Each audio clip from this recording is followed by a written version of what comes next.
Yeah, hi folks. Yes, the Tauranga City Council would have to be one of the wokest out there. So much so, I'm now beginning to regret buying a property there. Just recently, they have allowed self-appointed iwi to become councillors, and now they've just installed a rainbow crossing. And by the way, gays don't own the rainbow.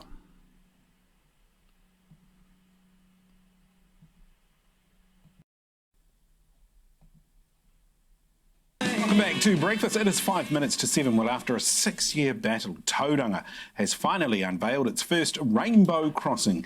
The installation was approved in September after a petition with nearly 1,000 signatures was presented to Council earlier this year. It generated a lot of hate and online trolling, but Pride advocates say most residents are celebrating the crossing. Yeah, define most. I'm not celebrating this. I wasn't even informed about this. Gordy Lockhart joins us now to tell us more. Gordy, good morning. Morena, Daniel. How are we? I was enjoying the Christmas music there, just bopping around a little bit. We have been bopping all day throughout the ad breaks. You should see us. We need a hidden camera. Gordy, 6 years. What does this moment mean for you? Daniel, I can't tell you. I had a lump in my throat all day yesterday when Yeah, I wonder what the lump was. I saw photographs, I saw footage of the crossing. I've got to tell you, I'm filled with pride.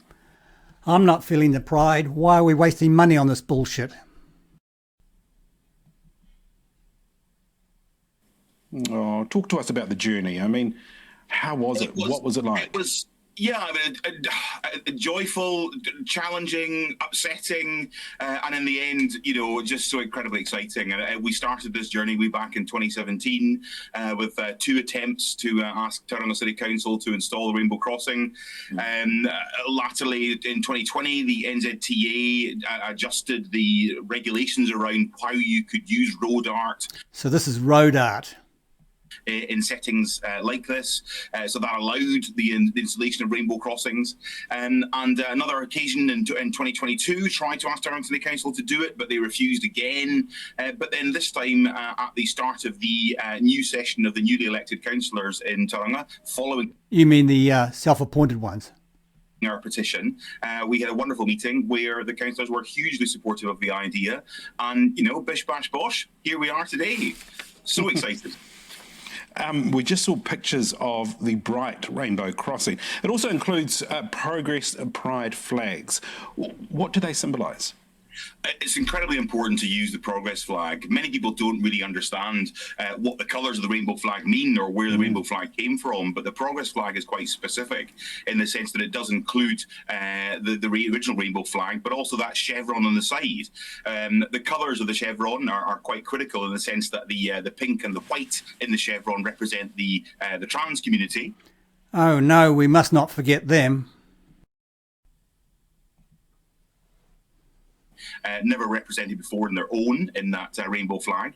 The brown and the blue represent marginalised peoples of colour.